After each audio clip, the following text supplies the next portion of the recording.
क्या आपने कभी सोचा है कि अगर कल सुबह आप उठें और दुनिया की सारी बिजली फ्री हो जाए, ना कोई मीटर, ना बिल, ना पावर कट, और उससे भी डरावनी बात यह कि ये टेक्नोलॉजी हमेशा से मौजूद थी, लेकिन हमें जानबूझकर उससे दूर रखा गया।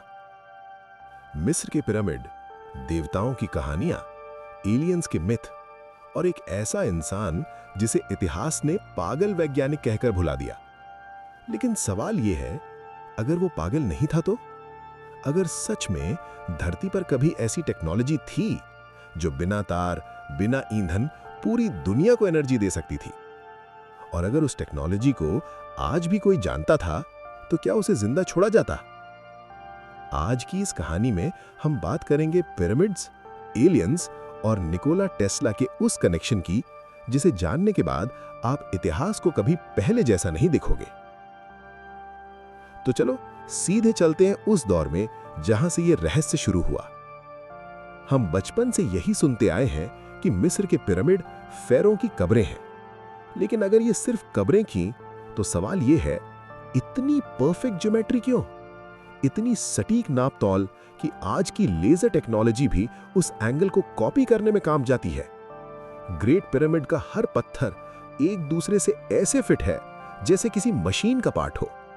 और सबसे अजीब बात, पिरामिड्स की लोकेशन धरती के मैग्नेटिक और एनर्जी पॉइंट से क्यों मैच करती है? कुछ वैज्ञानिक मानते हैं कि ये महज इत्तेफाक नहीं, बल्कि ये ऐसे बनाए गए थे जैसे कोई एनर्जी हार्वेस्टिंग सिस्टम हो। अगर आप मिस्र की प्राचीन दीवारों की पेंटिंग्स देखो, तो एक चीज कॉमन मिलेगी, एक विशालकाय फिगर जो इंसानों से कई गुना बड़ा है, सिंहासन पर बैठा हुआ, और इंसान उसके सामने झुके हुए। क्या ये सिर्फ भगवान थे या फिर कुछ और? अलग अलग सभ्यताओं में उन्हें अलग नाम मिले, कहीं देवता, कहीं गॉड्स, कहीं अनुनाकी, लेकिन कहानी हर जगह लगभग एक जैसी है। वे ऊपर से आए, उन्होंने इंसानों को सिखाया और फिर अचानक चले गए। अब सवाल यह है, अगर ये सब मिथ है, तो हर कल्चर में कहानी इतनी मिलती जुलती क्यों है? सदियां बीत गई, देवता गायब हो गए, पिरामिड रह गए, और फिर 19वीं सदी में एक ऐसा दिमाग पैदा हुआ जिसने इन सब को एक नए नजरिए से देखा।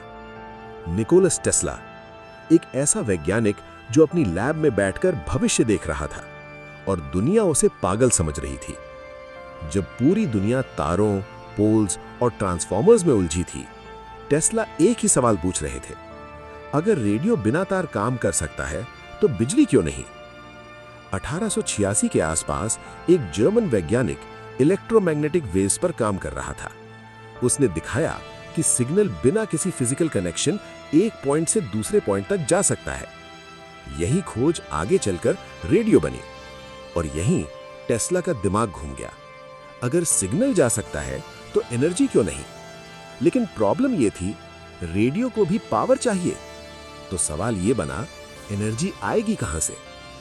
यहीं टेस्ला की नजर पड़ी एक ऐसे स्ट्रक्चर पर जो हजारों साल से खड़ा था, गीजा के पिरामिड। टेस्ला ने उन्हें कब्र नहीं माना, बल्कि एक कॉस्मिक मशीन की तरह देखा। उनका मानना था कि पिरामिड का शेप कोई सजावट नहीं, बल्कि फंक्शनल डिजाइन है, जैसे कोई एनर्जी को कलेक्ट और फोकस करने वाली मशीन। टेस्ला का कहना था, धरती कोई मरा हुआ पत्थर नहीं है, इसके अपने मैग्नेटिक पोल्स हैं, अपनी एनर्जी है, अपना इलेक्ट्रिकल सिस्टम है। ऊपर आयनोस्फीयर, जहां सूरज से आने वाली हाई एनर्जी पार्टिकल्स फंसती हैं, और नीचे धरती का कोर जो लगातार घूम रहा है। मतलब धरती खुद एक जायंट जनरेटर है, बस हम प्लग इन होना नहीं जानते। 1899 टेस्ला ने कोलोराडो में एक रिसर्च स्टेशन बनाया। बीच में एक विशाल टेस्ला कॉइल, आसपास मीलों दूर लैंप्स, कोई तार नहीं, कोई जनरेटर नहीं। और जब टेस्ला ने मशीन चालू की, 26 मील दूर 200 बल्ब एक साथ जल उठे, बिना किसी कनेक्शन के। ये कोई जादू नहीं था, ये साइंस थी। और यही वो पल था जहां से कहानी खतरनाक होने लगी। अगली सुबह 10 मील दूर एक ट्रांसफॉर्मर फट चुका था। क्यों? क्योंकि उसने इतनी एनर्जी खींच ली कि सिस्टम संभाल नहीं पाया। मतलब एनर्जी सच में हवा में मौजूद थी और टेस्ला उसे कंट्रोल करना सीख चुके थे। टेस्ला ने बाद में कहा कि उन्हें कुछ ऐसे सिग्नल्स मिले जो इंसानी नहीं लगते, रेडियो की लिमिट से बाहर, पैटर्न में, रिपीटिंग। उन्होंने साफ कहा, ये सिग्नल मार्स से भी हो सकते हैं या किसी और जगह से, और यहीं से एलियन कनेक्शन की बातें शुरू होती है। अब टेस्ला को पैसे की जरूरत थी,